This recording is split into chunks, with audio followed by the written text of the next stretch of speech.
ચલો આજે આપણે આલ્ફાબેટ શીખવાના છીએ શિવાંશ સાથે. ચલો A for apple, B for ball, C for શું કહેવાય? Dog, cat, C for cat, D for dog, E for elephant, F for fish, G for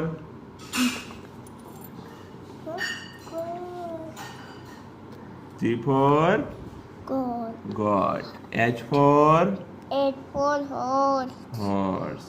તો આ રીતે આપણે આલ્ફાબેટ છે યાદ રાખી શકીએ છીએ. શિવાંશ યાદ રહી ગયા આલ્ફાબેટ્સ? યાદ રહી ગયા? બરાબર યાદ રહી ગયા? હવે આવડશે ને?